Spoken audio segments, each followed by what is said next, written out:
Bonjour à toutes et bonjour à tous. Comme Maud l'a dit, donc moi je suis Émilie Taloudec.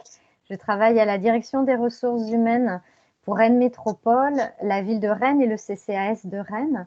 Et à la direction des ressources humaines, je m'occupe des questions d'égalité femmes-hommes, d'égalité professionnelle. Donc c'est dans ce cadre que j'ai travaillé avec Maud sur la programmation de la semaine de la mixité et que voilà, notre service imprimerie et Vincent ont accepté d'organiser la visite virtuelle. Ça avait déjà été le cas l'année dernière, mais on avait pu le faire sur site face aux machines, avec l'équipe, etc. Mais on a quand même tenu à ce que cette année, on puisse quand même maintenir. Et voilà, Vincent vous a préparé une présentation qui, j'espère, fera comme si on y était. Je vais m'occuper de ce matin principalement de la conversation, du fil de conversation, comme vous a montré Maud Lachefer tout à l'heure. Quand vous pourrez écrire vos messages ou quand vous lèverez la main, je vais essayer de vous suivre pour ne manquer aucune de vos questions ou de vos souhaits d'intervention. Et puis, c'est Vincent Kiévès, du coup, qui vous fera l'essentiel de la présentation ce matin. Je laisse la parole à Vincent. Merci Maud, merci Émilie. Enfin, je crois que tu as tout dit. C'est vrai que c'est une visite qu'on fait assez régulièrement à l'imprimerie avec tous ceux qui peuvent avoir envie de venir voir comment ça se passe, qui s'est faite l'année dernière aussi dans un format un petit peu similaire pour que les personnes qui étaient intéressées et qui ne sont pas habituellement invitées puissent venir voir. Pour moi et pour nous, c'est une première parce qu'une visite virtuelle comme ça s'est encore jamais fait. Ça fait partie de l'époque actuelle. Et comme tu disais, Émilie, je pense que je vais couper ma caméra pendant que quelqu'un d'autre nous rejoint et partager mon écran pour que vous puissiez voir. Puis vous me direz peut-être quand c'est bon pour tout le monde. Si je fais comme ça.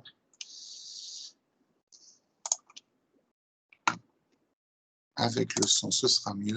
Vous devriez voir tout ça.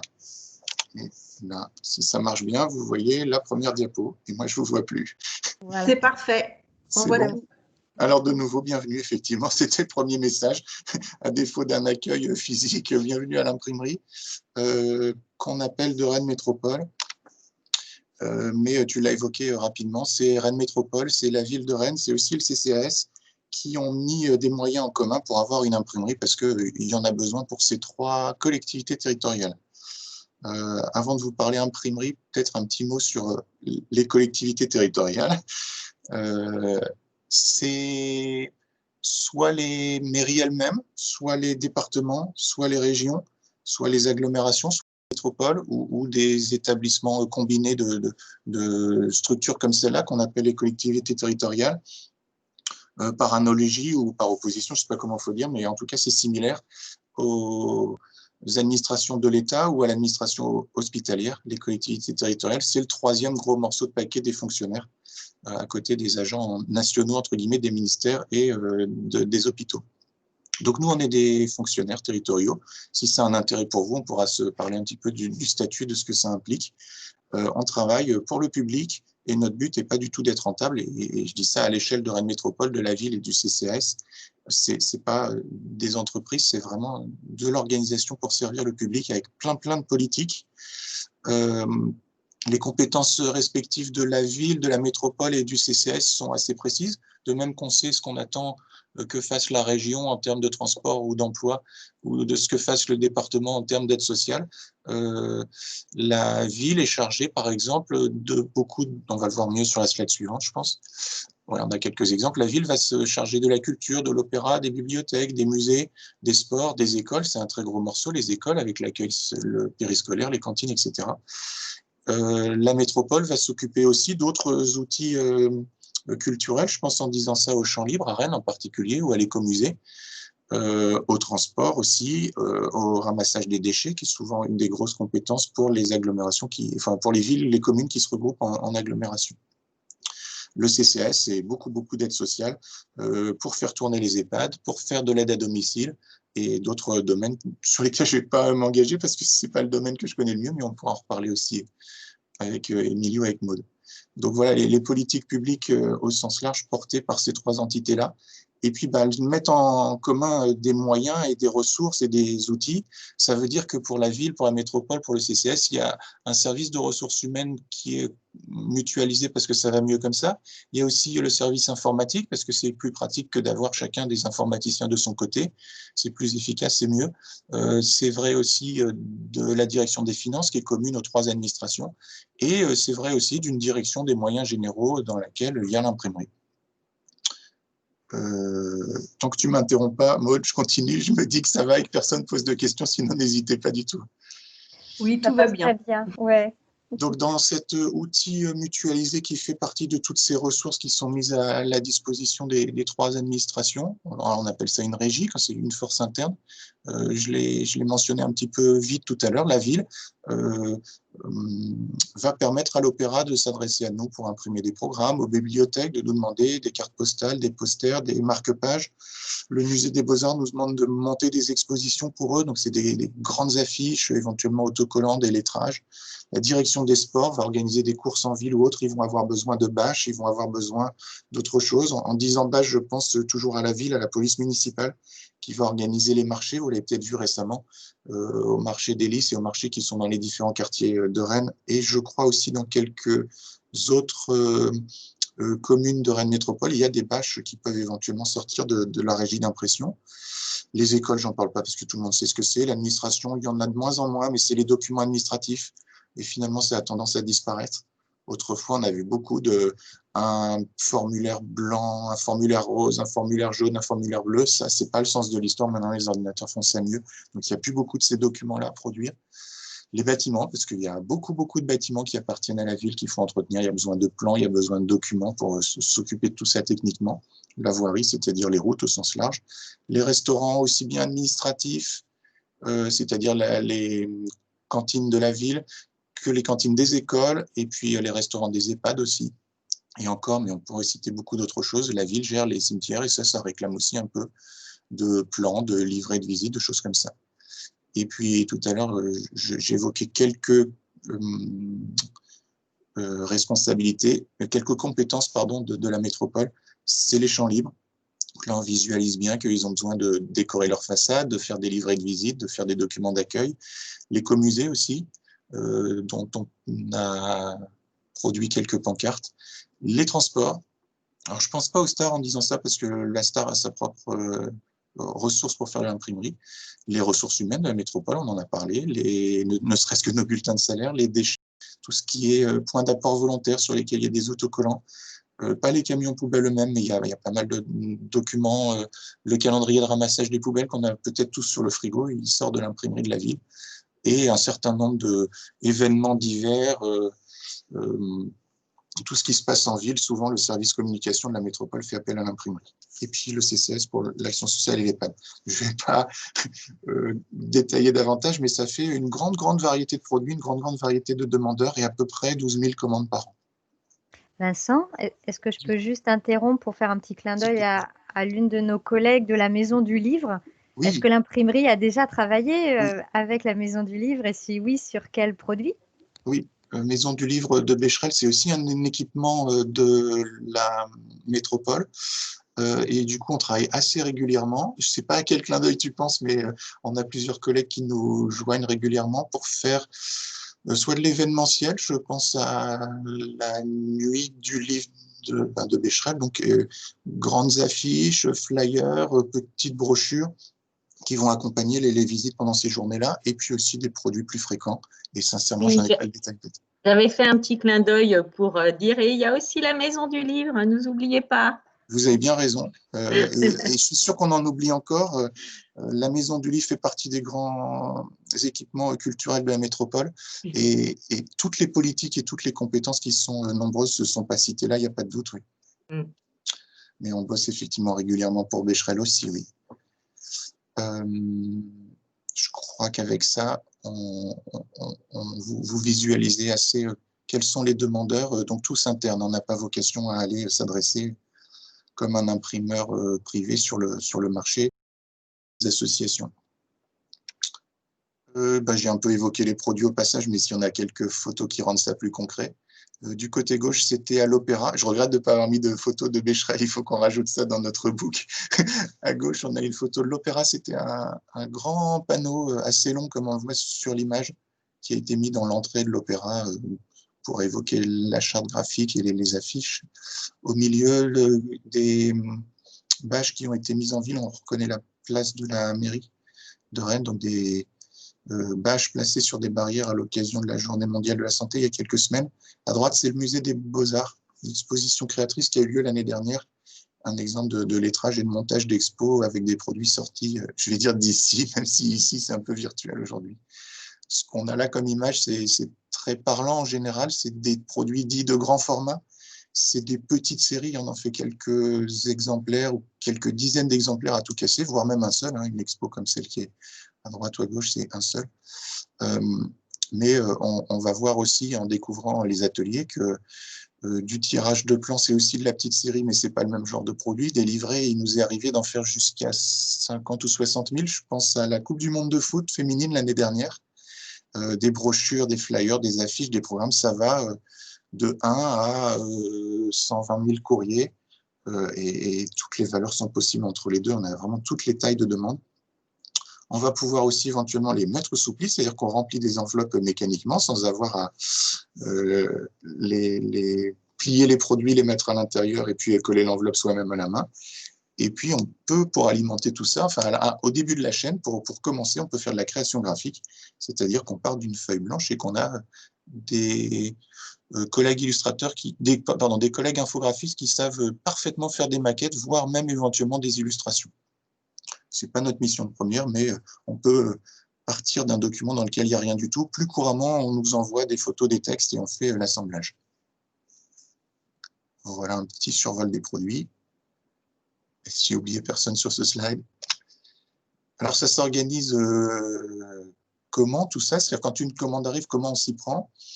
Sur le poster qui est figuré ici à droite, on voit une petite idée du flux. Ça permet de voir tous les ateliers. Je crois que j'ai un moyen de pointer aussi. Ouais, avec ça, on va faire des gribouillis. Donc, en haut, les 3 clients qu'on a évoqués tout à l'heure. C'est le CCAS, c'est la ville de Rennes avec tous ses services, c'est la métropole avec tous ses équipements et toutes ses missions qui peuvent s'adresser à nous.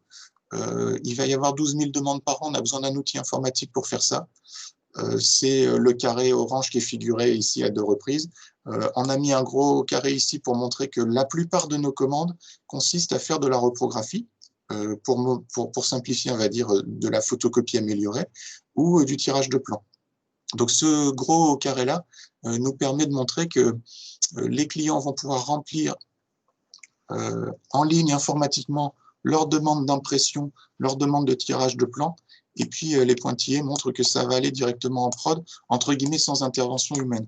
Ça veut dire que le produit est suffisamment simple et qu'on sait le décrire avec quelques formulaires et quelques questionnaires pour que ce ne soit pas ambigu ce qu'on a à faire quand on arrive dans l'atelier repro ou dans l'atelier tirage de plan. Et puis à côté, on a aussi une minorité, certes, mais quand même 10-15% de produits qui nécessitent une analyse par un humain. Ce n'est pas juste quelques questions, un formulaire et des produits standards. On est obligé de les décortiquer techniquement pour savoir si on sait faire, si on a le papier qu'il faut, si on a les encres qu'il faut, les machines qu'il faut, ou si on va en sous-traiter tout ou partie.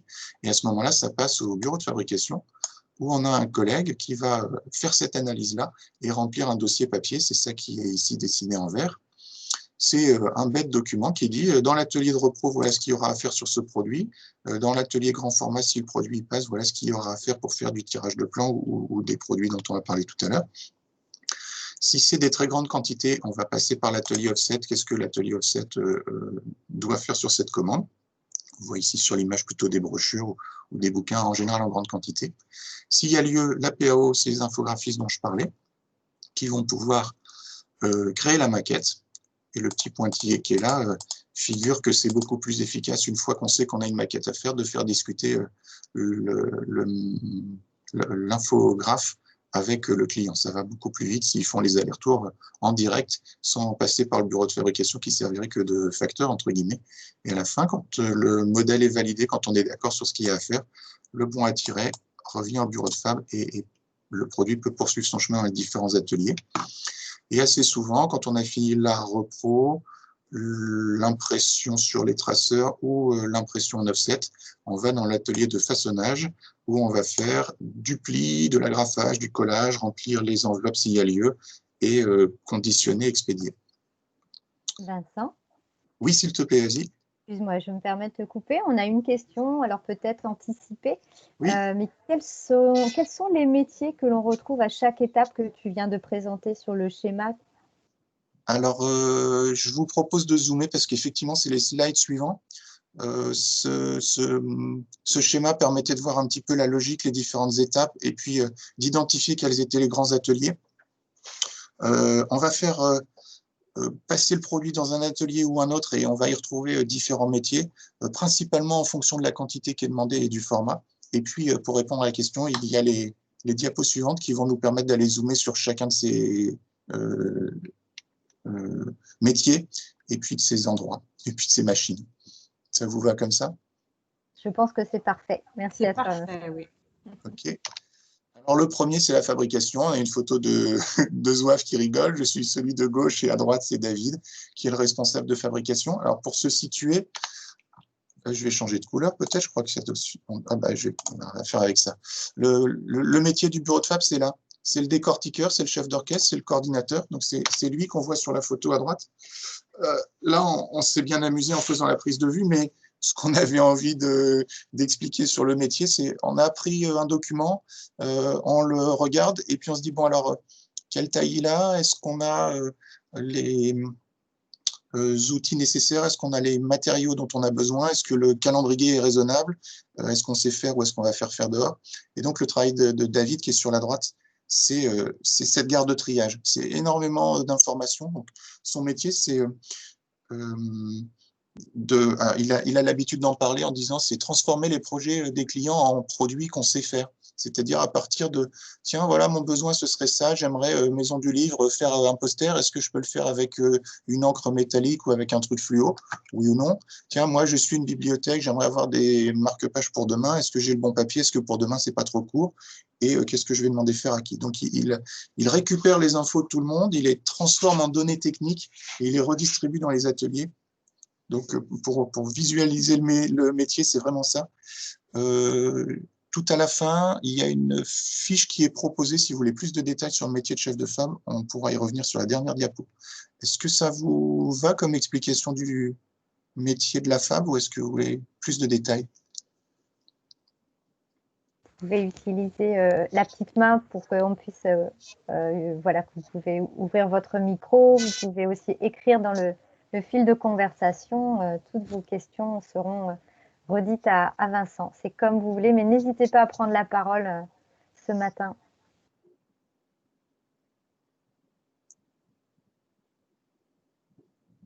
Pour l'instant, Vincent, il n'y a pas de signaux, donc Alors, je vais on peut enchaîner. peut-être continuer. Je vais enchaîner et puis un petit peu plus loin, on retrouvera ces fiches métiers et puis je vous montrerai aussi quelques produits. Ce sera plus concret dans le décortiquage, mais pour ça, je mettrai la caméra tout à l'heure. Donc ça, c'est la première étape, souvent. Lorsqu'elle n'est pas automatisable, c'est la fabrication par un humain. Dans la plupart des cas, la conception du produit n'est pas encore faite. Et donc, les trois collègues qui ont fait leur masque eux-mêmes, qui sont ici sur la photo, à gauche Sylvie, au milieu Maxime, à droite Arnaud, vont bosser sur les ordinateurs pour dessiner, pour maqueter, pour assembler le produit. Quand vous avez la chance de venir dans les locaux, j'espère qu'on pourra le refaire prochainement. La fresque qui est derrière eux a été conçue, créée par eux et tracée sur le mur. Donc, le métier de l'infographie, ces deux compétences mais ces deux compétences très différentes l'une de l'autre et complémentaires. Il y a une partie que tout le monde s'imagine, c'est d'être créatif. C'est d'avoir envie de dessiner, c'est d'avoir envie d'illustrer, c'est d'avoir un certain sens artistique, c'est de voir si une page va être jolie, c'est de voir si les couleurs s'arrangent bien, c'est tout ce côté, ouais, je vais dire artistique. Les arts graphiques. Et puis le deuxième métier de cet atelier-là, c'est l'autre, c'est les industries graphiques. Et là, on n'est plus dans l'art, on est dans l'industrie. Il y a aussi besoin de bien savoir comment derrière les produits vont passer en machine. Il y a aussi besoin d'avoir des repères techniques. Il y a aussi besoin d'avoir des façons de procéder qui sont toujours les mêmes pour que les produits soient bien calibrés, qu'ils soient imprimables par n'importe quel imprimé, par n'importe quelle machine. Ça demande énormément de rigueur, ça demande beaucoup de concentration, c'est très précis. Et on n'est plus du tout dans la création et dans la conception, mais dans le côté normatif et standardisation des produits pour qu'ils soient exploitables. Alors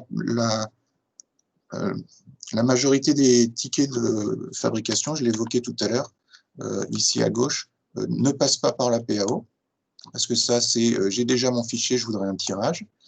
Quelques-uns vont être fournis par le client, même dans le cas de produits plus complexes et moins standards. Et donc, l'APO va récupérer les maquettes finalisées et les mettre au standard pour pouvoir imprimer. Et puis, le troisième cas de figure, c'est le cas où on conçoit nous-mêmes. Et là, on peut, comme je l'évoquais, partir d'une feuille blanche et faire toute la partie créa, faire un certain nombre d'échanges avec le client pour lui faire des propositions graphiques, il les commente, on les modifie, on fait un certain jusqu'au moment où on attirer ce qui me convient, cette simulation que j'ai à l'écran. C'est tout à fait ce dont j'ai envie et c'est ça que je souhaite que vous envoyiez en machine. Et le terme de bon à tirer qui est issu de l'histoire, quand on donnait l'accord pour que les films photographiques soient tirés et que les fabrications de formes imprimantes puissent commencer et rester, quand on finalise un produit à l'écran, on dit qu'il va être bon à tirer, c'est ça la validation avant d'aller plus loin. Est-ce que vous voudriez d'autres détails sur le métier ou sur la pratique de la PAO? Vincent, on a une question sur l'acronyme PAO. Pardon, excusez-moi. Oui, publication assistée par ordinateur. Publication qui est un terme un peu générique pour dire que on fait ce travail amont de l'éditeur. Ça date à peu près des années 80, quand je disais que le bon à tirer venait de l'époque où on faisait en photo. Jusqu'à il y a quelques années, on imprimait des textes sur des bouts de papier qu'on collait entre eux, qu'on prenait en photo, qu'on passait au banc de repro. Tout ça est numérisé. Et donc, c'est dans l'ordinateur qu'on va importer des textes d'une part, importer des illustrations d'autre part, assembler tout ça. Et c'est ça qu'on appelle la publication assistée par ordinateur ou l'infographie. Merci Vincent. Svetlana te remercie. Avec plaisir. N'hésitez pas. C'est très difficile à faire à distance et sans se voir. Vous êtes les bienvenus pour les questions, même si je ne vois pas les yeux qui clignent ou les bras qui se lèvent. Souvent, une fois qu'on a... Alors, quand on a fini cette conception graphique et aussi cette conception technique, on sait, grâce à David, sur quelle machine on va passer. La quantité et le format nous ont choisi l'atelier. Le dessin est prêt, les images des pages sont prêtes à être envoyées en fabrication, je veux dire dans les ateliers. Et donc, souvent, la première étape, ça va être de couper du papier, en particulier parce que nos machines sont relativement petites, on est une imprimerie très modeste, et le papier, quand on l'achète, il est vendu en grande taille. Donc, très régulièrement, on commence par aller sur le massicot. On voit ici Eric en train de manipuler le massicot. Alors, ce n'est pas du papier blanc qu'il est en train de couper en plus petit, mais le principe est le même. La lame que j'entoure, voilà, le truc qui brille là au milieu, c'est un espèce de grand cutter. En anglais, le massicot, ça s'appelle guillotine. C'est très visuel, c'est vraiment comme ça que ça fonctionne. Lorsqu'on va appuyer sur les boutons, la lame va descendre et va permettre de couper des dizaines, des centaines de feuilles en même temps. Donc, première étape, on coupe pour être au bon format. Et puis, si c'est un produit qui va être réalisé en très grande quantité, on va aller sur les press offset. On n'a personne à côté. Si sur l'image suivante, on a quelqu'un à côté. Voilà, Jean-François en action. Ça vous donne une idée de la taille de la machine. Ce n'est pas monstrueux, mais ça commence à être lourd. C'est plus gros qu'une imprimante de bureau quand même. Il a ici ouvert la grille du groupe noir. Juste devant, sur l'image, on voit le bleu et le rouge assez facilement. Puis dans le coin en bas à droite, on voit le jaune. Toute proportion gardée, les 4 gros blocs que vous avez ici sur l'image, c'est presque comme les 4 cartouches d'une imprimante. Sauf que, comme on le voit au premier plan, on va imprimer très rapidement et très bien des très grandes quantités de feuilles. Donc l'offset, même en taille modeste comme on l'a chez nous, va permettre de réaliser ce gros paquet de feuilles qu'on a là en quelques minutes. Et puis, ça coûte relativement pas cher. Alors, c'est ce qui fait qu'on va privilégier l'offset quand on a des séries assez importantes. Ça coûte relativement pas cher une fois que c'est lancé. Comme cette machine est assez grosse, vous le voyez, et comme le réglage est un peu délicat, obtenir la première, c'est compliqué. Obtenir la première feuille bonne, c'est compliqué, ça prend du temps. Ça demande un petit peu de matériel, mais surtout, on va avoir besoin de passer du papier pour régler la machine. Et avant d'avoir la première bonne, on va en jeter 200 ou 300 qui vont être mauvaises. De sorte que si on voulait un tirage de 10, on a sorti 310 feuilles pour ça. Donc c'est la seule limite de l'offset, c'est qu'une fois que c'est lancé, ça marche très très bien. Mais pour les tirages très très courts, c'est moins pertinent qu'un photocopieur où la première page est bonne tout de suite. Est-ce que vous avez des questions sur ce procédé? Vincent, est-ce que l'offset, ça veut dire en fin de compte imprimante grand format? Alors non, ce n'est pas une question de taille. C'est pas une question de taille parce que les feuilles que vous voyez devant vous, elles ont à peu près la taille d'une feuille A3 et c'est presque le même format que celui des machines suivantes. Celles-ci qui sont une alternative à l'offset, on dirait des gros photocopieurs, en fait ça marche comme ça. Les feuilles ont quasiment la même taille. Là, ce qu'on a en photo au premier plan, c'est presque identique à celle-ci. Offset en anglais, ça signifie to set off, reporter. C'est lié à la technologie. À l'intérieur de nos gros blocs, là, il y a un certain nombre de rouleaux qui vont prendre l'encre comme on l'a vu dans les encriers là-haut. Voilà, ici, on a ça se voit pas en jaune sur rouge. Ici, on a un encrier avec de l'encre bleue. Il y a tout plein de rouleaux derrière les grilles qui vont progressivement amener l'encre jusqu'à la feuille. Et c'est de là que vient le mot offset. Il en existe dans toutes les tailles. Et celle-ci est considérée comme relativement petite. Alors que le photocopieur, il n'en existe pas tellement de plus grand que cela parce que la technologie ne permet pas de fabriquer des machines d'une taille plus importante. Donc on est sur un cas chez nous un petit peu particulier. L'offset, ça existe pour faire des journaux, c'est des machines qui font 10-15 mètres de haut, qui font 50 mètres de long. Quand on veut fabriquer des magazines en quantité très importante, c'est aussi un procédé offset avec la même technologie, mais en taille beaucoup plus grande et éventuellement qui vont plus travailler en feuille, mais à partir de bobines de papier. Visitez Ouest France si vous en avez l'opportunité. C'est vraiment extrêmement impressionnant. C'est le miracle toutes les nuits pour faire des grandes quantités de papier. Donc voilà, la différence n'est pas tellement le format, mais le fait qu'une machine offset, c'est long à régler et ensuite très très efficace. À l'inverse, si on a un client qui nous demande une série très courte, sur un format de papier similaire, on a presque la même cadence, on a presque le même rendu en utilisant un gros photocopieur. On va les appeler des presses numériques parce que ça commence à être du matériel très professionnel et donc presse est adapté. Numérique parce que là, il n'y a plus du tout de manipulation de film ou d'image. Il n'y a pas de plaque à enrouler sur des cylindres comme autrefois. On est directement comme dans un photocopieur avec un laser qui écrit sur un rouleau et du tonnerre en poudre va venir sur la feuille puis passer au four pour être fondu. Donc on est dans une techno au laser très similaire à ce qu'on trouve sur nos imprimantes de bureau laser. Ça fait à peu près 80 feuilles toutes les minutes. Et le grand intérêt, on l'a évoqué tout à l'heure, c'est que la première feuille est bonne. Le gros inconvénient, c'est que la première feuille est bonne, mais elle est assez coûteuse. Si on a 10 000, ça va être une ruine. À chaque feuille qui sort, nous, on paye une redevance au constructeur de la machine. Et donc, pour des séries courtes ou moyennes, on va aller là-dessus. Mais dès que les tirages sont longs, on va préférer le matériel plus industriel qu'on a vu avant. Est-ce que ça répond à tes questions? Est-ce que vous en avez peut-être d'autres sur cet atelier de repro, parce qu'on l'appelle aussi comme ça? Alors, pour l'instant, pas de questions, je ne crois pas, mais peut-être qu'on peut laisser un peu de temps pour les personnes si elles veulent intervenir. Réfléchir. Beaucoup d'informations aussi en même temps.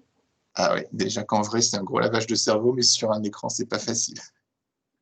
Ben, écoute, tu peux continuer, Vincent, hein, peut-être que les questions vont arriver un petit peu plus tard. D'accord, je vais poursuivre. Alors, je vous resitue pour ne pas perdre le fil. Les commandes de repro classiques sont allées directement dans le service repro où on s'est servi de nos photocopieurs pour les imprimer. Si c'est un produit qu'il fallait créer, éventuellement, il est passé par la PAO avant. Si c'est une série courte, on est allé en repro. Et là, on vient de voir aussi les presses offset qui servent à tous les produits qui sont en très grande quantité. Tout ça, ça s'est appuyé sur ce que David a pu fabriquer avant. Après, on a des produits assez différents.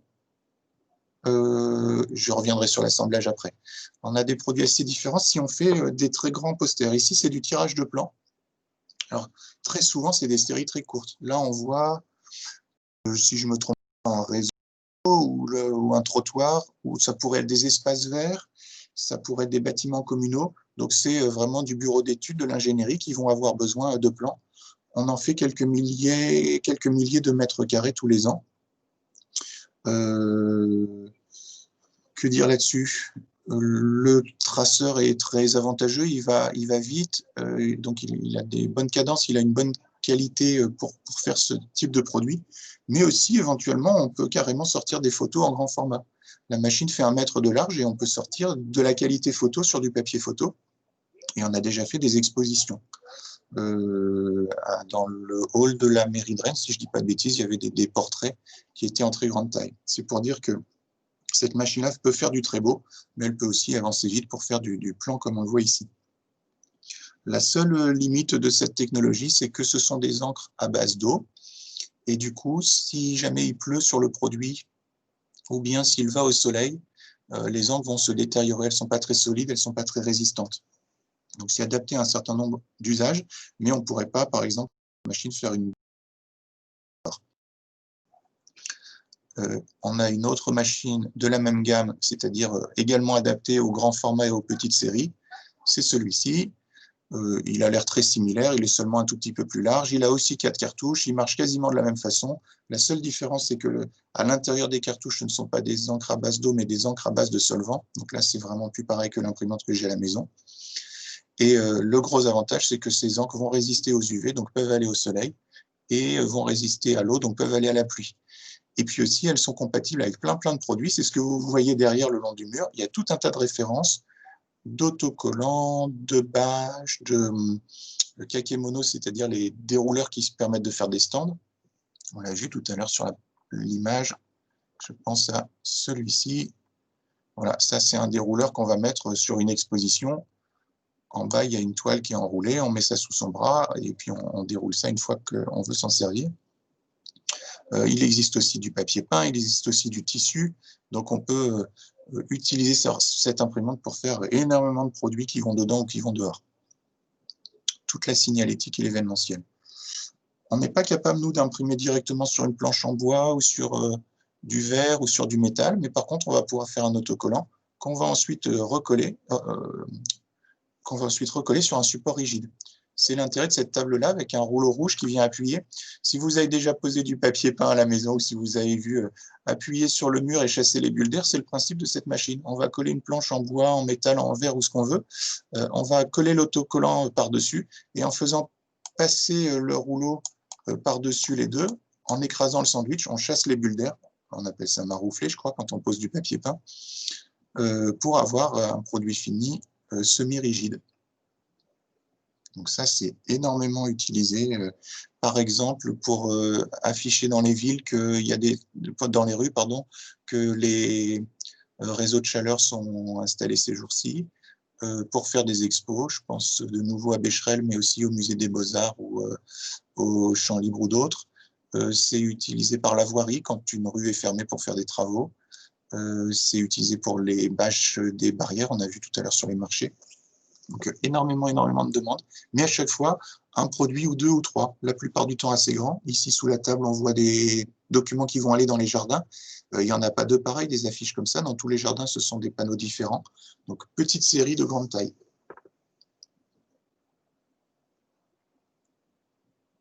Ça va toujours? Toujours, Vincent, pas de souci. Je crois qu'on dit qui ne dit mot consent. Ok. Alors, si vous êtes d'accord, je continue. C'est confirmé à l'écrit, tout va bien. Très bien, n'hésitez pas. Assemblage. Alors là, on va revenir plutôt dans la famille des produits qui sont passés par l'offset ou bien qui sont passés par la repro. L'assemblage, ça va consister simplement à prendre une page 1, une page 3, une page 5, une page 7 et à les mettre les unes derrière les autres dans le bon ordre. Dit comme ça, c'est facile, mais quand on a beaucoup de pages et ou des grandes quantités de produits, on ne fait pas ça à la main.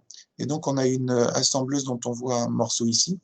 ce sont des plateaux qui sont superposés les uns aux autres et la machine d'elle-même va venir chercher une page dans le paquet des pages 1 qui est sur le premier plateau, une page dans le paquet des pages 3 qui est sur le plateau numéro 2, une page dans le paquet des pages 5 qui est sur le plateau numéro 3. Elle va les saisir, elle va les mettre les unes derrière les autres, et puis si besoin, la machine va les agrafer, va les plier et va les couper. J'ai omis le métier pro et du grand. Je vais y revenir, je vais vous parler du métier de l'assemblage. Les personnes qui travaillent là travaillent debout, travaillent au bruit, et les qualités qui font la différence, je vais appeler ça comme ça, c'est très minutieux, c'est très précis. Ça demande d'avoir le goût de la mécanique parce qu'il y a un petit peu de réglage à faire. La machine, une fois qu'elle est bien au point, normalement, elle va faire sa série.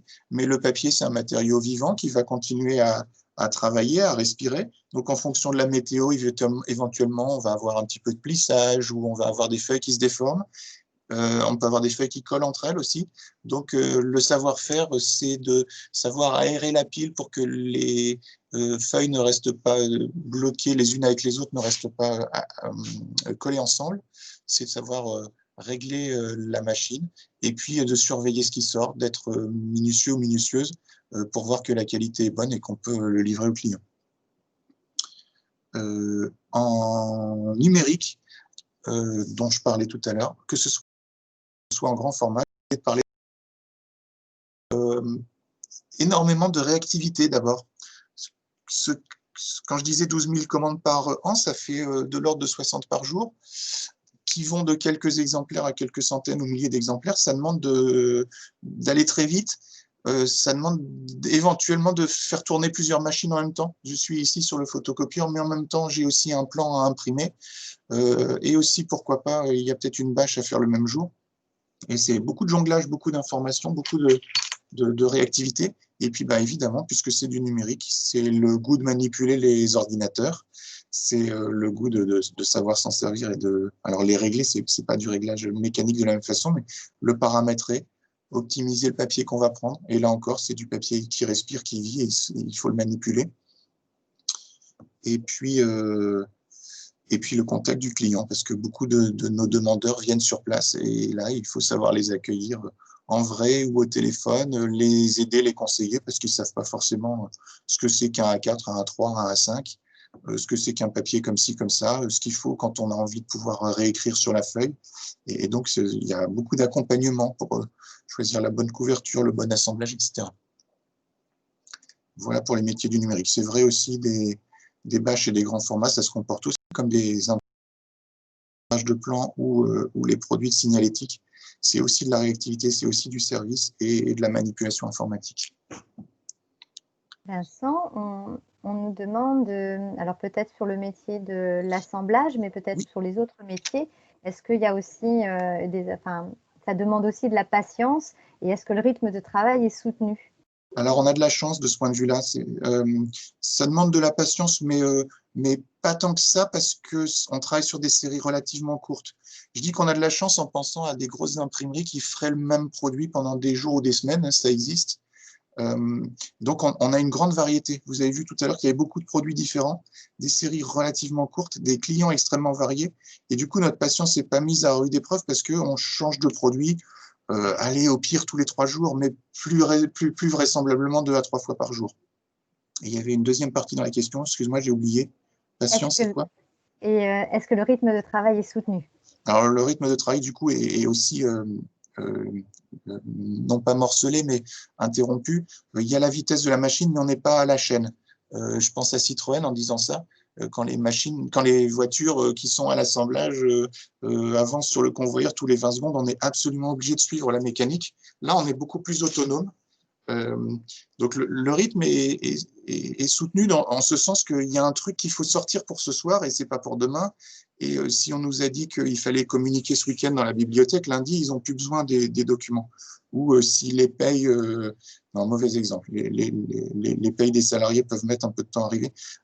Donc on a la pression du délai, on a la pression du produit qui doit sortir, mais par contre, on n'est pas lié mécaniquement au matériel, on peut s'organiser, on est autonome, on peut arbitrer entre les différentes commandes, et du coup, on n'a pas du tout une impression d'oppression et de cadence infernale, entre guillemets.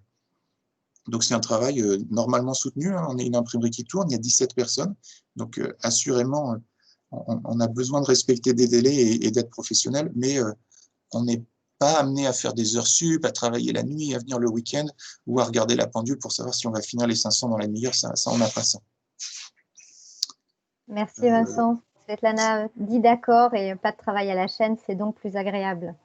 Ben, je n'ai pas connu la chaîne personnellement, mais j'ai vu des gens qui remplissaient des boîtes d'œufs.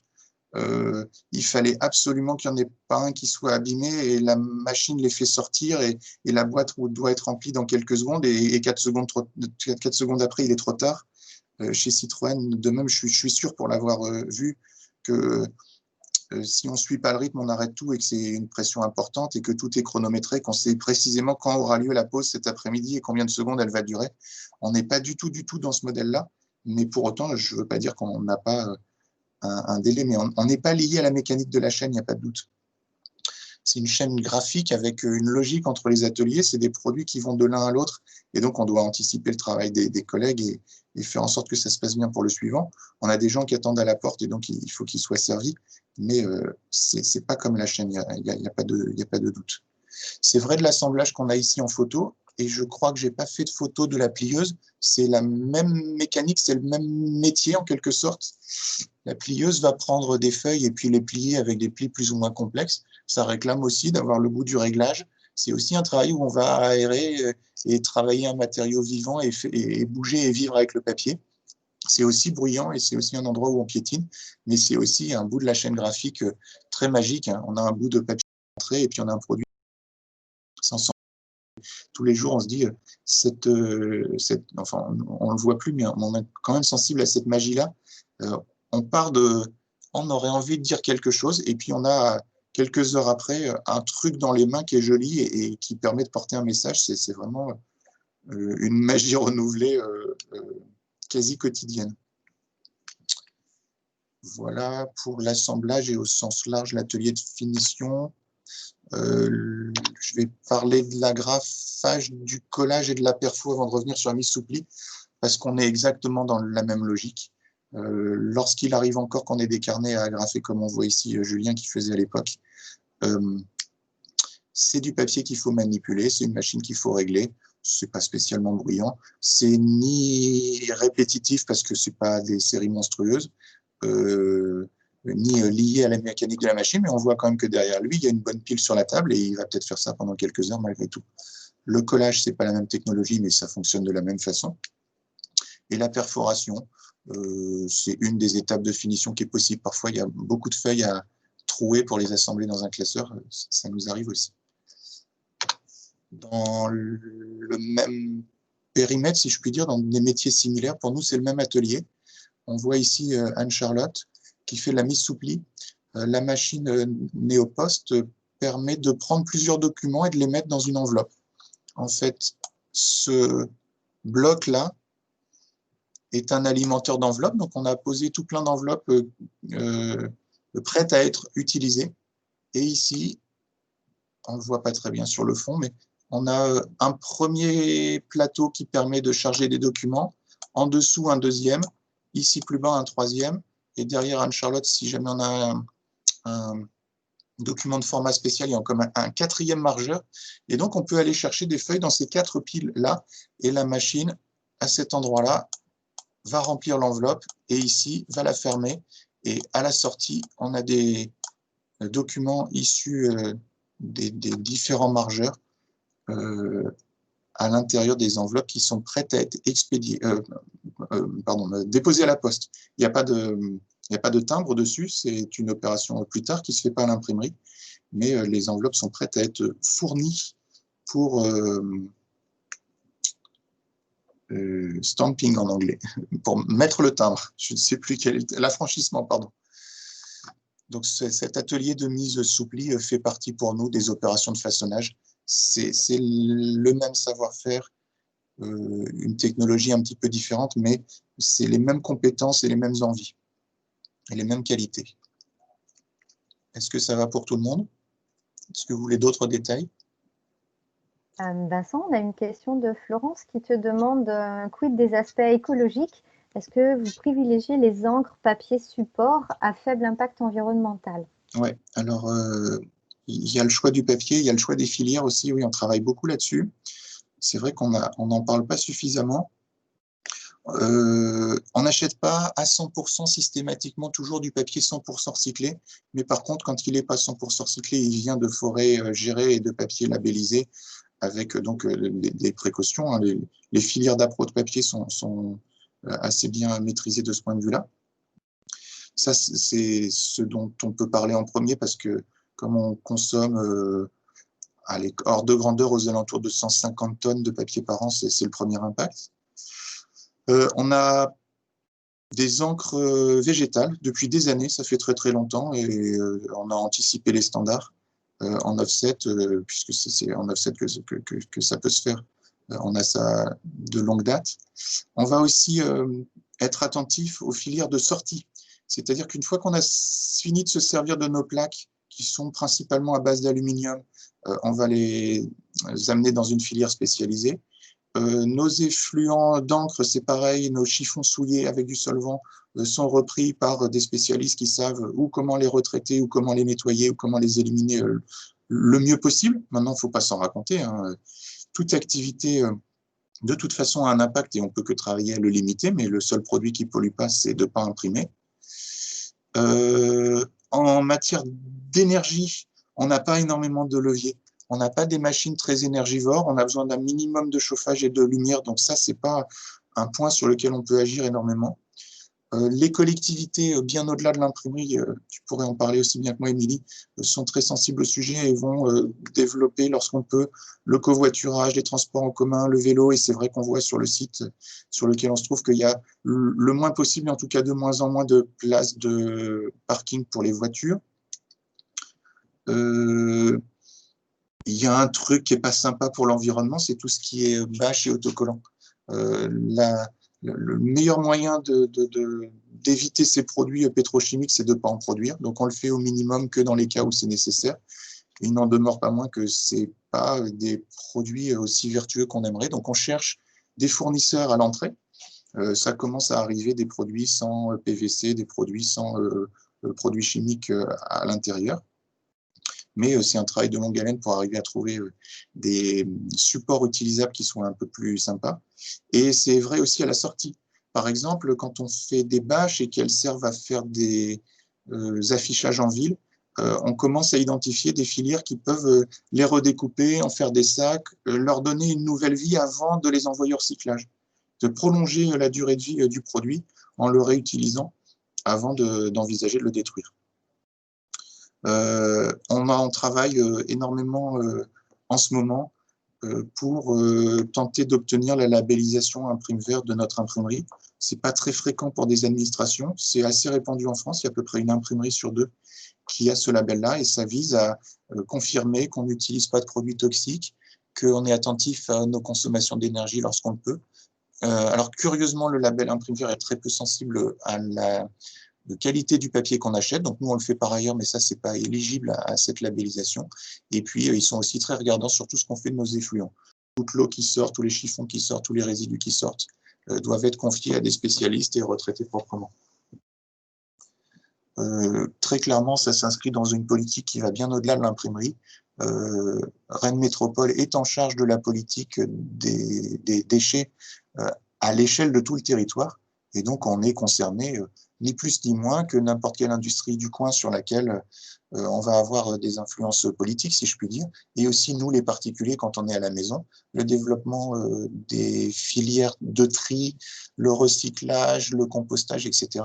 C'est clairement des politiques qui sont animées, qui sont financées par Rennes Métropole, et donc, bien sûr, en tant qu'atelier de la ville, on s'inscrit là-dedans, mais on n'est pas plus vertueux qu'un autre parce qu'il n'y a pas de miracle, on a à peu près les mêmes contraintes et on procède de la même façon. Est-ce que ça répond à la question? Écoutez, peut-être que Florence nous refera un petit signe par rapport à sa question. Oui. Nicole a une question. Est-ce que c'est à chaque service de penser à sa consommation de flyers, etc. Ou bien peut-il y avoir un accompagnement de l'imprimerie? Alors nous, on a un rôle de conseil. Sur les produits qu'on sait faire comme sur ceux qu'on ne sait pas faire, on est souvent, ouais, je vais dire ça comme ça, conseillé. Il est souhaitable et il est bien que l'imprimerie soit dans la boucle lorsque quelque chose doit être imprimé. Et pour autant, c'est pas si facile de répondre à cette question. Nous, on va encourager les gens à se passer de nous parce qu'on n'est pas schizophrène, mais très clairement, le but est qu'on n'imprime pas lorsque c'est pas nécessaire. On n'est pas pour autant agence de com ni service communication. On a des collègues qui sont beaucoup plus pertinents que nous pour adapter la diffusion.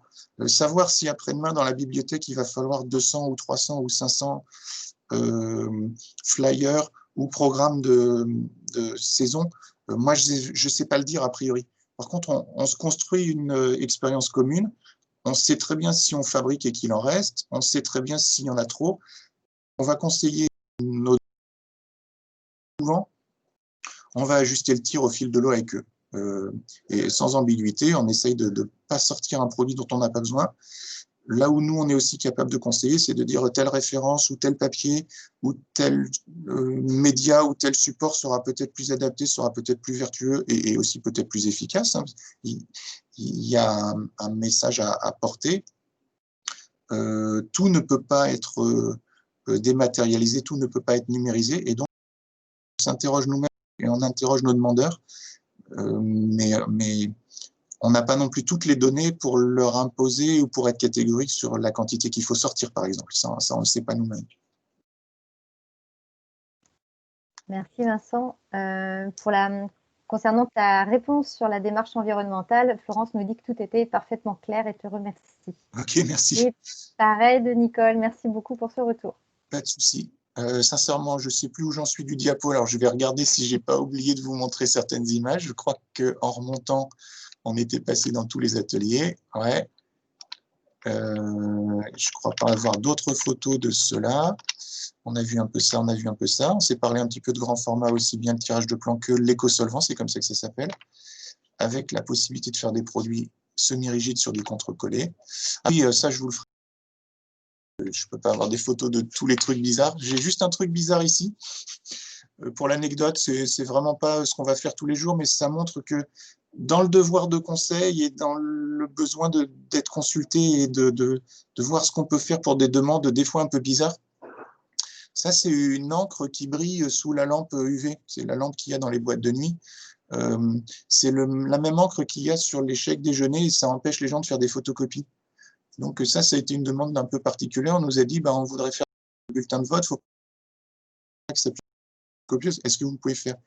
Donc ça rejoint un petit peu la question précédente de est-ce qu'on se doit de conseiller, pas que sur l'aspect environnemental. Techniquement, on est assez friand de ce genre de choses, ou d'un papier brillant. En disant papier brillant, je pense à l'inauguration au couvent des Jacobins. Il y avait une œuvre que vous avez peut-être vue dans une fenêtre, il y a des choses qui tournent. Donc on est allé chercher un papier un peu particulier, d'un aspect doré, dont on ne se sert pas tous les jours, mais qui permettait d'avoir une cohérence entre l'œuvre qui était présentée et le carton d'invitation. On a comme ça, des fois, la récré. Alors, on est loin des 12 000 commandes par an, mais c'est comme ça qu'on s'adapte et qu'on fait évoluer nos outils petit à petit en fonction des demandes. Les clients nous disent, moi, j'aurais bien voulu faire du bruit dans des stades. Est-ce que vous pouvez me faire des clap-clap? Parce que le service des sports a envie d'avoir un produit en accordéon et qui fait du bruit. Et petit à petit, ça nous permet de savoir là où on est pertinent, là où on ne l'est pas, là où ça n'a pas de sens, parce qu'on dépense les impôts des gens, donc on le fait que quand c'est utile et que c'est intelligent pour le public et que c'est la meilleure dépense possible. Et puis quand on voit que ça n'a pas d'intérêt, on ne s'équipe pas nous-mêmes, on sous-traite ou on ne fait pas du tout. Donc ça, c'était un petit peu le produit récré, le produit atypique. Je pense que je vous en montrerai d'autres tout à l'heure, mais ce n'est pas facile avec un PowerPoint, ce sera plutôt avec la caméra. Ça, c'en est un autre. Ça donne une idée de la taille d'un poster. C'était la Coupe du Monde féminine l'an dernier. C'est typiquement un produit qui est sorti d'un traceur signalétique événementiel. Puis derrière, on voit quelques papiers de l'atelier repro.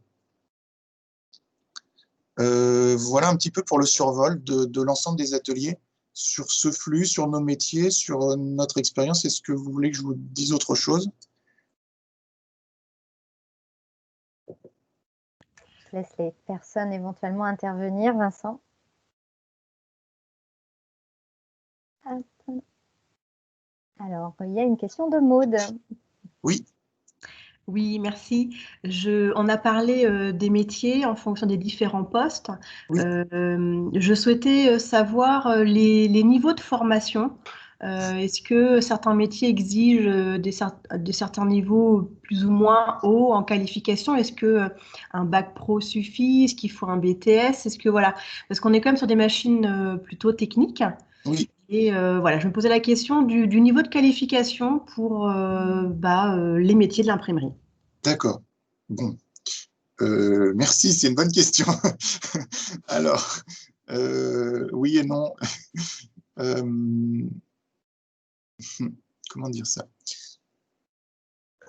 C'est un vrai questionnement pour chacun de nos postes. Alors, les réponses vont peut-être être pas un peu. Je vais essayer de faire poste par poste. Ce sera un petit peu plus facile. Voilà. Là, je m'appuie là-dessus parce que c'est là que j'ai une vue de l'ensemble des ateliers. Bureau de fabrication, le chef d'orchestre, déjà, je dis le, ça aurait pu être là, hein, peu importe, mais il n'y en a qu'un, ou il n'y en a qu'une.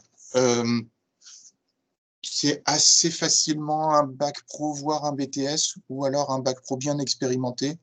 En l'occurrence, si on se parle de David, c'est un BTS qui avait déjà de l'expérience. La difficulté du bureau de fabrication, c'est que alors la difficulté opérationnelle, je disais tout à l'heure, c'est qu'on est au four et au moulin, que c'est une garde-tri et qu'il faut être résistant au stress parce qu'il en tombe de tous les côtés, qu'il faut redistribuer avec des délais très courts. La difficulté de l'apprentissage, c'est que techniquement, il faut connaître tous les ateliers. Il faut savoir comment fonctionne la plieuse, comment fonctionne le photocopieur, qu'est-ce qu'on peut espérer faire, à quelle vitesse. Donc ça, c'est très technique en termes de décortiquage du produit.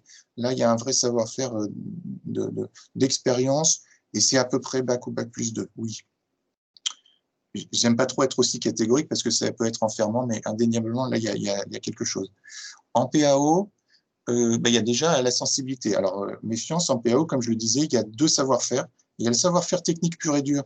Donc là, c'est à peu près le même discours. C'est un bac pro qui permet de connaître les industries graphiques, de savoir faire fonctionner le Macintosh ou le PC, les logiciels spécialisés. Et puis, il y a l'autre côté qui est un peu plus difficile à décrire. Le côté artistique, c'est être créatif. C'est pas facile pour moi à objectiver. On trouve plein d'artistes qui n'ont pas de diplôme. Ça suffit pas. On trouve plein de gens hyper rigoureux qui savent parfaitement faire des fichiers, mais qui n'ont pas la fibre. Ça fait pas tout non plus. Il faut un bon mélange des deux. Donc, le métier de l'infographiste, c'est pas extrêmement difficile de recruter. Il y a beaucoup de gens qui ont un niveau bac à peu près ou équivalent. Là encore, l'expérience joue. Le BTS n'est pas indispensable pour faire de la PAO. Enfin, c'est pas un critère en soi. Donc après, il y a la patte personnelle des uns et des autres, des unes et des autres, mais voilà, PAO, c'est à peu près ça. Repro, c'est extrêmement délicat de répondre à la question. C'est pas du tout facile de vous dire il faut absolument tel diplôme ou alors non, il n'y en a pas besoin. C'est un travail où on manipule des ordinateurs, donc il faut avoir cette appétence-là. Il faut servir le client avec une grande réactivité, donc il faut avoir ce goût-là et cette capacité-là aussi. Et ça, c'est pas vraiment lié à un niveau scolaire. On peut ne pas avoir le bac et faire ça parfaitement, donc le bac pro n'est pas requis pour faire de la repro. Comment je vais formuler ça? Moi qui n'ai pas l'occasion de le pratiquer beaucoup, je vais réussir à sortir des documents simples, je vais réussir à faire tourner un traceur. Par contre, quand il pleut des commandes à longueur de journée et qu'on a 20 ans d'expérience, ça va beaucoup mieux, c'est beaucoup plus fluide, c'est beaucoup plus facile. Et un BTS, ce n'est pas un atout. Donc là, ce n'est pas tant le niveau de qualif que la capacité à s'adapter, à apprendre, à avoir envie, parce que tous les jours, ça revient et ça revient vite. Ça, c'est pour tout le paquet repro et numérique. Offset, c'est vraiment un métier à part. Alors, il est à part, pas parce que c'est miraculeux ou magique, mais c'est assez long à apprendre. Pour utiliser, pour piloter, pour conduire une presse offset, c'est pas spécialement physique, c'est pas spécialement complexe, mais ça demande d'entraîner son œil. Donc l'entraînement, eh ben, il n'est pas instantané. Ça demande de faire un peu de la mécanique, ça demande de manipuler du papier, ça demande de faire du réglage, mais ça demande surtout 1 an ou 2 de pratique. En fait, l'intérêt du bac pro, c'est pas le papier lui-même, c'est qu'il y a des heures et des heures d'atelier. Et quelqu'un qui sort du bac pro et qui arrive dans une imprimerie, n'importe laquelle, c'est vrai aussi de la nôtre, va se spécialiser en quelque sorte. Il saura manipuler les cylindres, il saura manipuler les encres, il aura l'œil exercé, il saura régler ses encriers, faire passer son papier, il aura toute cette théorie-là. Et un conducteur expérimenté qui viendrait d'une autre boutique va aussi avoir quelques jours ou quelques semaines pour s'habituer au format, aux produits qui sont jamais tout à fait les mêmes qu'ailleurs. Et donc, il y a plus d'adaptation au contexte local, enfin, il y a plus de spécificité de la presse qu'on utilise par rapport à une autre. Mais sans le bac, c'est vraiment pas évident parce qu'il y a déjà de la pratique au moment de l'apprentissage. Et le même discours tient un petit peu pour le façonnage au sens large. Là, la difficulté de l'atelier de finition, c'est que l'assembleuse, c'est une machine qui n'est pas infernale, qui n'est pas insurmontable, mais il faut apprendre à s'en servir. Et puis l'après-midi, on arrête la machine assembleuse, on va sur la plieuse. C'est une autre approche, c'est un autre réglage, c'est une autre expérience. Et puis le pas parler. Quand il faut casser les fils du papier pour l'aider à se plier, c'est encore une machine qui n'est pas insurmontable, mais qui demande. Et donc, il y a aussi des bacs pro de façonnage, et c'est pas du tout usurpé. Là encore, un peu comme en repro, on prend quelqu'un dans la rue, on prend le temps de lui montrer, on prend le temps de lui expliquer. Il va savoir au bout de quelques jours manipuler le matériel, et s'il a envie de bosser, il va apprendre et ça va marcher. Mais pour être à l'aise, autonome, expérimenté, avoir toute facilité, il faut 1 an ou 2. Et donc, on apprécie d'avoir des gens qui ont un bac, pas parce que c'est indispensable pour apprendre, mais parce qu'on est plus vite opérationnel et on s'adapte plus tôt aux spécificités des machines qui sont chez nous. Est-ce que j'ai oublié quelqu'un dans les niveaux de formation? On a pas mal de questions, Vincent, sinon, mais... Eh bien, dites-moi, parce que je crois qu'avec ça, j'ai répondu à celle des niveaux scolaires en théorie. On va pouvoir reprendre si jamais il y avait des demandes de précision. Tu as dit pour le chef ou la chef de fabrication, donc plutôt un bac plus 2. On nous demande un bac plus 2 en quoi? Alors, on va s'en parler. Je vais passer sur la slide suivante. Parce que alors, il faut que j'enlève le machin jaune. Comment je vais faire? Ah, c'est ça. On a mis ici à la fin du PowerPoint, on a préparé ensemble 2 fiches orientées vers ce genre de questions. Le ou la chef de fabrication des industries graphiques, si je clique dessus, ça m'emmène sur Internet. Vous allez le voir. Je ne sais pas si on va en lire l'intégralité maintenant, mais on va vous envoyer ce PowerPoint et vous allez avoir ces liens. Vous voyez le navigateur qui s'ouvre.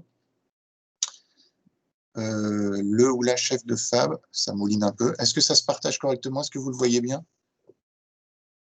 Oui, c'est bien, Vincent. Ouais.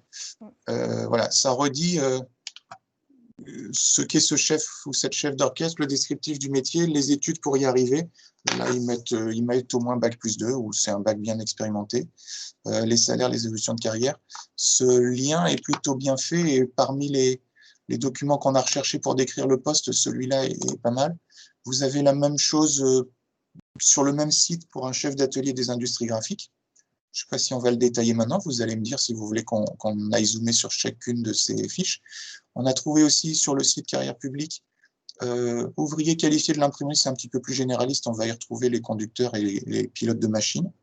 Les fiches métiers de l'ONICEP sont aussi très bien construites. Et si je tape sur le lien, on arrive sur le site de l'ONICEP. Et là encore en particulier, il y a tout un dossier imprimerie qui est bien fait, où on reparle de la chef de fabrication, du conducteur de presse, de la façonnière, donc l'atelier de finition, de l'opératrice pré-presse qui fait la PAO, du sérigraphe. Alors, je ne vous ai pas parlé de sérigraphie, on n'en a pas à l'imprimerie de Rennes Métropole, mais ça décrit bien les métiers, ça aussi. Et puis encore, quelques fiches éditées par le groupement des métiers de l'imprimerie, et puis un article relatif aux métiers de l'imprimerie à l'heure du numérique. Voilà, ça peut peut-être compléter les compétences, et si vous souhaitez, on va pouvoir aller voir l'une ou l'autre. Et on a un deuxième catalogue, enfin une deuxième sélection de vidéos qu'on a faite pour vous, pour voir de façon plus animée ce que j'ai pu expliquer en théorie, des images de presse offset, de façonnage de machines qui tournent, ça dure à peu près 5 minutes. Dans le même esprit, c'est issu d'une formation Bac Pro, des images de presse offset en action d'un massicot, d'une machine d'assemblage, ça dure 2 minutes 30. L'imprimerie de la ville de Clermont-Ferrand, c'est mon homologue, si je puis dire.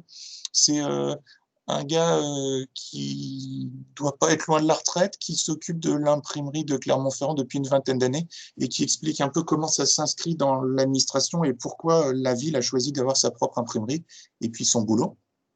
Si vous avez beaucoup de temps et que vous êtes très intéressé, il y a une demi-heure de visite détaillée dans le YouTube qui est mentionné juste en dessous. C'est beaucoup plus complet, on voit beaucoup de matériel, mais il faut s'y consacrer. Sur le métier de conducteur ou de conductrice, 2 minutes 30, vraiment sur ce que c'est que d'être offsetiste. Et puis ça, c'est pas une vidéo, c'est un PDF. Ça date un petit peu maintenant, c'est de 2005, mais les principes sont pas mal, même si le contexte a un peu bougé. Le CNFPT, c'est le centre de formation de tous les fonctionnaires, et donc c'est un survol du secteur imprimerie. C'est pas mal parce que c'est l'imprimerie d'une administration vue par les formateurs de l'administration. Voilà, je voulais vous montrer rapidement ces deux transparents qui permettent d'avoir des liens. Si vous le souhaitez, pour répondre aux questions, on peut aller voir les fiches une par une. Alors, je pense qu'on a pas mal de questions, Vincent, qui sont assez précises. En tout cas, on sait qu'on a des liens. Maud a mis dans le fil de conversation un lien vers la page du greffe pour tout ce qui est formation au métier de l'imprimerie en Bretagne. Oui. Nicole nous précise qu'il y a une filière imprimerie au lycée Couette-Logon. Oui, tout à fait. On a des stagiaires de Couette-Logon très régulièrement, bien sûr. Maud a aussi mis les liens de l'ONICEP dont tu as parlé. Oui. Pour que les personnes puissent cliquer, repérer les sites aussi, rien qu'en cliquant dans le fil de discussion. On a des questions, Vincent, sur les possibilités en matière de reconversion. Est-ce qu'on a des personnes qui ont effectué des reconversions au sein de l'équipe de l'imprimerie? Alors, on a des collègues qui ont eu des parcours variés et qui n'ont pas commencé à l'imprimerie et qui n'ont pas passé toute leur vie à l'imprimerie. On est en lien avec la cellule de reconversion des ressources humaines de Rennes Métropole et on a des... Alors déjà, dans la reconversion, c'est tout un parcours. On a des visites de découverte, des visites pour s'imprégner des métiers, pour voir en quoi ça consiste. Des reconversions très récentes, j'en ai pas en tête. Moi, ça fait que 2 ans que je suis là et je ne crois pas qu'on ait de collègues qui ait fait ça récemment. On l'a eu dans l'autre sens. On a une collègue de l'imprimerie qui est allée se reconvertir ailleurs. On a un parcours en ce moment avec un stagiaire qui vient voir ce que c'est pour savoir si ça peut lui convenir parce que il va arrêter son métier précédent. Et on a, j'ai en tête 2 collègues dont je suis sûr qu'ils ont fait plusieurs boutiques avant de venir là. Donc ça a été de la reconversion. Moi, j'ai fait 4 ou 5 boulots en 5 ans, donc je peux dire aussi que c'est des parcours qui marchent. Mais je n'ai pas d'exemple récent dans les ateliers de personnes qui se sont reconverties il y a quelques mois. Et on a une question pour savoir comment candidater à l'imprimerie. Alors, comme pour tout métier comme pour tout poste de Rennes Métropole, sur le site de Rennes Métropole, candidature pour des stages, il y a alors je ne le connais pas par cœur, mais il y a recherche de stages sur le site Rennes Métropole. Et pour les emplois, on en publie régulièrement. Il y en a qui sont actifs en ce moment, particulièrement pour le façonnage. Et donc, il y a une annonce en cours qui est intitulée, je crois, conducteur offset et ou façonnage, mais très clairement, l'orientation est plus vers le façonnage. Et donc, là aussi, il y a un lien pour répondre en ligne. Moi, j'ouvre les portes quand on a le droit de se rencontrer et quand quelqu'un me dit « je ne connais pas l'imprimerie, je ne sais pas si c'est fait pour moi ou pas ». Comme il y a des visites régulières, c'est aussi un moyen de se connaître et de préparer des candidatures. Mais le jour venu, ça passe par les circuits ressources humaines classiques. L'effectif, on est 17 en tout. Sur 2 sites différents, il y a 2 personnes qui pilotent l'atelier de repro. Donc, tout ce que j'ai raconté sur le numérique, on l'a à l'hôtel de Rennes Métropole pour servir nos demandeurs qui sont dans cette, je vais dire, tour administrative, donc sur le site à proximité du Centre Alma. Et le reste de l'imprimerie est rue du Pont des Loges, c'est-à-dire à 10 minutes de la gare. Et là, il y a 15 autres personnes.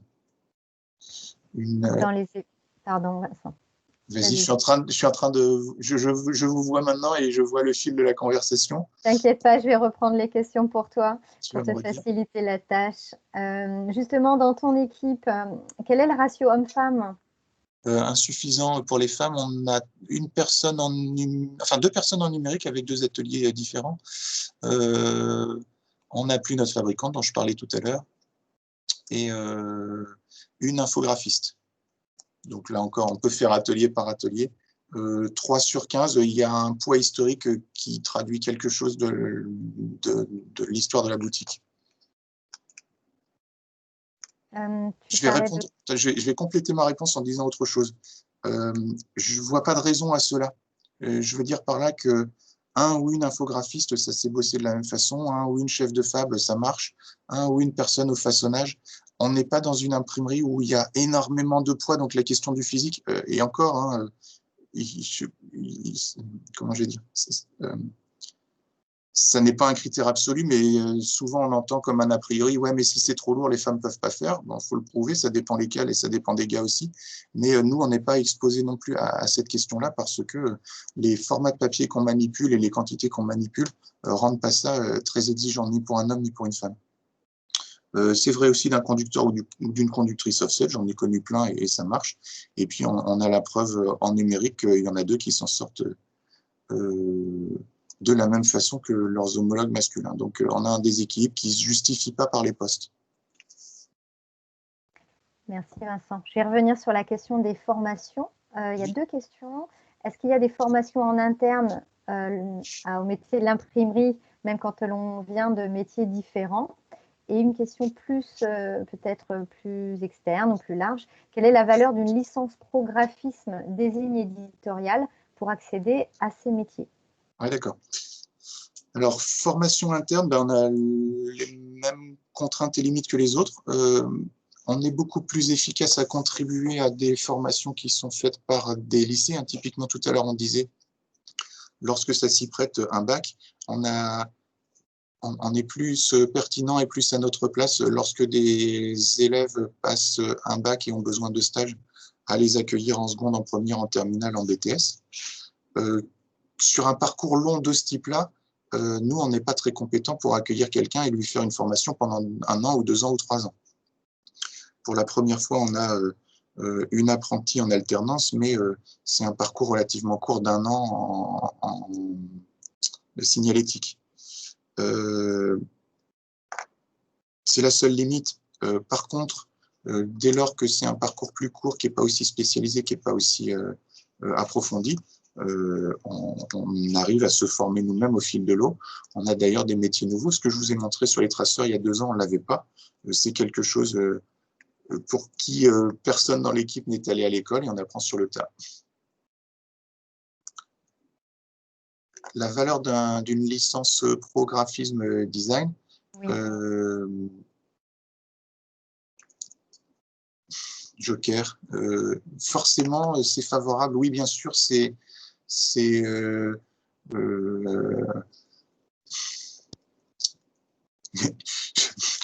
vais répondre à côté.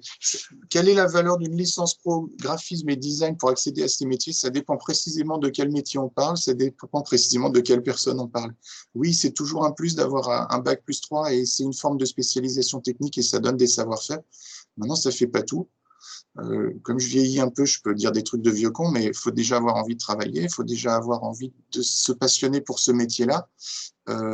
Indéniablement, ça peut représenter une opportunité qui a été bien exploitée de devenir un bon designer. Ça peut avoir été une bonne occasion d'apprendre le métier de l'édition. Donc oui, ça donne une bonne culture, un fond technique, mais ça fait pas toute la différence. On peut bosser sans avoir ça et on peut aussi être relativement mauvais en ayant un parcours de ce type-là. Donc méfiance. Je voudrais pas trop rentrer dans des boîtes et je voudrais pas fermer des portes.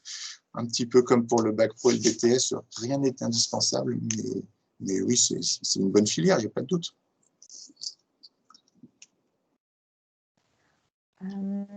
Vincent, alors je ne sais pas si ça c'est possible pour nous de répondre parce que on est sur un système aussi de droit public, de droit des fonctionnaires, mais Oui. est-ce qu'on pourrait connaître une échelle approximative des salaires? Ah oui, comme tu dis, elle est publique. Elle est publique et c'est délicat de répondre à ça.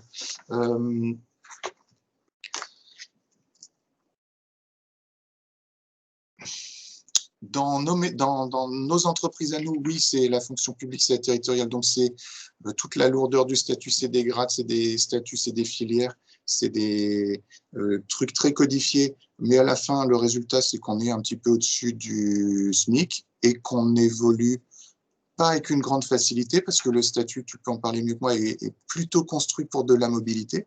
Je veux dire que quand on veut progresser fortement dans sa carrière, dans la fonction publique, il faut déménager, changer de boîte assez régulièrement. Un chef de fabrication, un responsable de production, c'est catégorie B. Donc après, je vous invite à vous reporter au statut et à la catégorie. Ça vous donne une idée des salaires qui sont pratiqués. Et dans le privé, c'est la même chose. Si on ne parle pas de l'imprimerie de Rennes Métropole, mais si on parle d'imprimerie au sens large, seule une longue expérience et une grande technicité vont faire évoluer les salaires, mais c'est des boîtes qui n'ont pas beaucoup de marge de manœuvre et du coup, c'est des salaires d'opérateurs améliorés. C'est un peu au-dessus du SMIC, mais pas beaucoup. Oui, c'est beaucoup mieux de passer les concours quand on veut rester dans la fonction publique. En fait, nos postes, pour la plupart, nous permettent de rentrer sans avoir le concours. Comme on est dans des filières techniques où c'est des métiers relativement spécialisés, il y a des dérogations en fait pour se passer de concours, mais c'est quand même bien d'avoir en tête que quand on veut devenir fonctionnaire, le concours à l'heure à laquelle on se parle reste encore la règle. Je pense qu'on ne peut pas se parler de la fonction publique et du statut et des salaires sans parler du fait qu'on sert le public. Pour m'être reconverti moi-même, pour avoir connu plusieurs environnements de travail public et non public, clairement, on ne vient pas ici pour le salaire. Alors, je ne dis pas qu'on est bénévole et que ce n'est pas important, mais sans ambiguïté, ce n'est pas notre critère premier. Et ça a des bons côtés. Je vais vous donner quelques exemples sans citer les noms. On a un collègue qui est là depuis 25 ans, il apprécie énormément le fait qu'il maîtrise son job, il le fait parce qu'il y trouve un grand sentiment d'utilité, et aussi il apprécie le fait qu'il sait parfaitement qu'à 17h il sera sorti, qu'on ne le rappellera pas cette nuit et qu'on ne le rappellera pas samedi. Et puis les documents qu'il imprime lui paraissent très utiles, et la forme de pression dont je parlais tout à l'heure, il faut que les produits sortent mais on n'est pas à la chaîne, lui conviennent.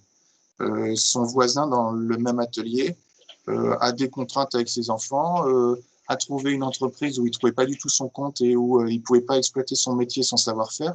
Et il est très, très content d'être dans une imprimerie où il a une certaine latitude horaire et où il a retrouvé le métier qu'il passionne et où il a l'impression d'être utile.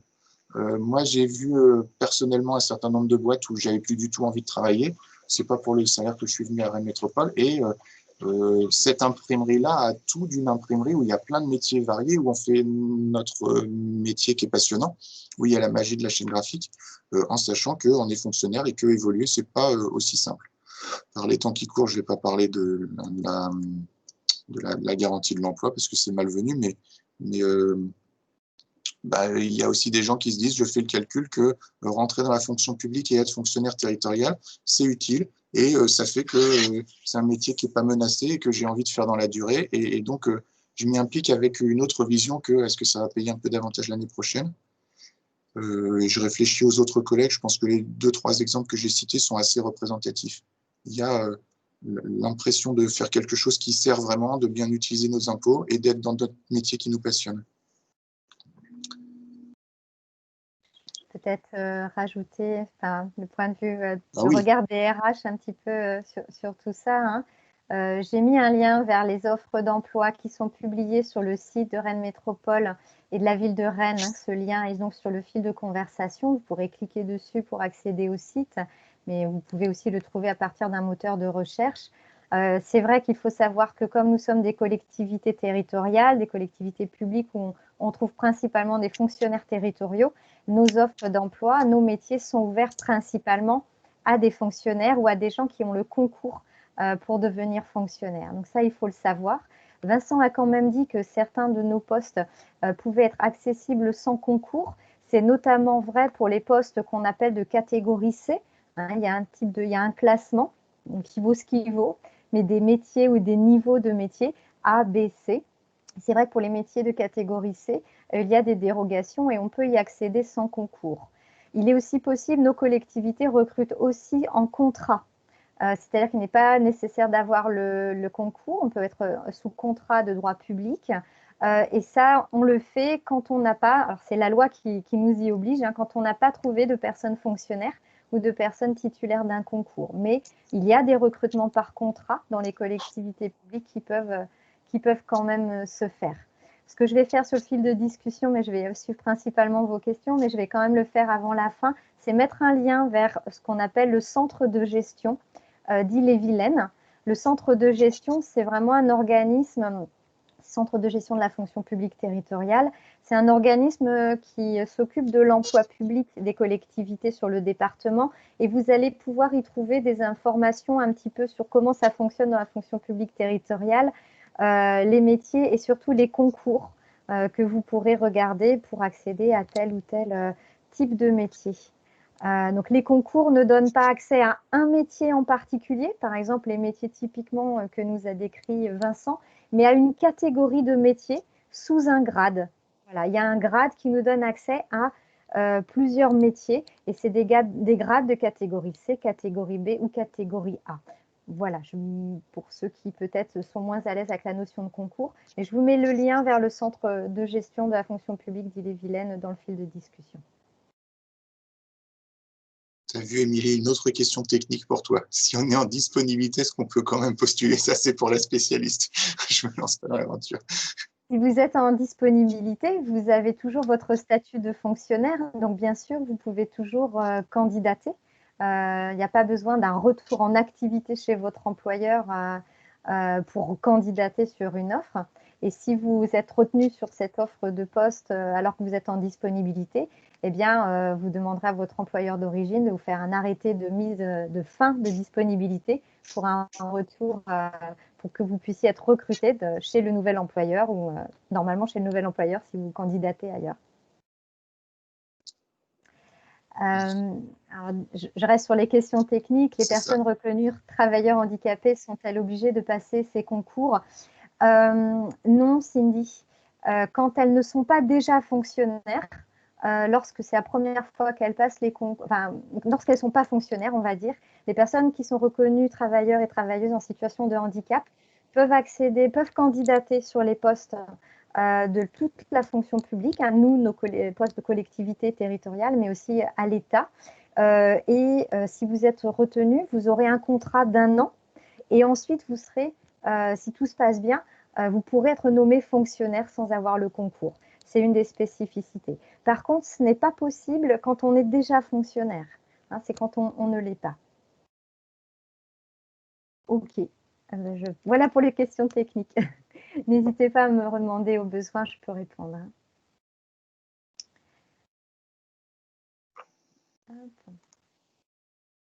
Avec plaisir. Est-ce que ça répond à vos attentes et est-ce que vous avez d'autres questions? On a des personnes qui nous remercient visiblement et te remercie toi, Vincent, pour la présentation. Ah ben écoute, je vous remercie tous et toutes d'avoir fait les cobayes parce que c'est une première que de le faire à distance. J'espère que ça répond à ce dont vous aviez besoin. Et puis, quand même, malgré tout, qu'à un moment, on peut avoir l'opportunité de se voir sur place. Est-ce que vous avez des questions avant qu'on se quitte? Je pense que tu vas diffuser le PowerPoint sous une forme ou sous une autre ou en mettre un lien. Ou ce qu'on a projeté, on peut le partager également. Tu me poses la question, Vincent? Oui, c'est-à-dire la question est est-ce qu'on fait ça maintenant? Est-ce que vous avez les adresses de tout le monde pour le renvoyer? Moi, j'ai les adresses des personnes présentes, donc je peux renvoyer le PowerPoint si j'ai votre autorisation de le diffuser. Je partage sans souci. Donc voilà. Et puis en plus dessus, on retrouve tous les liens que tu as présentés de découverte métier, etc. Ouais. C'est tout à fait possible. je pense que c'est bien. En tout cas, merci pour l'exercice à distance.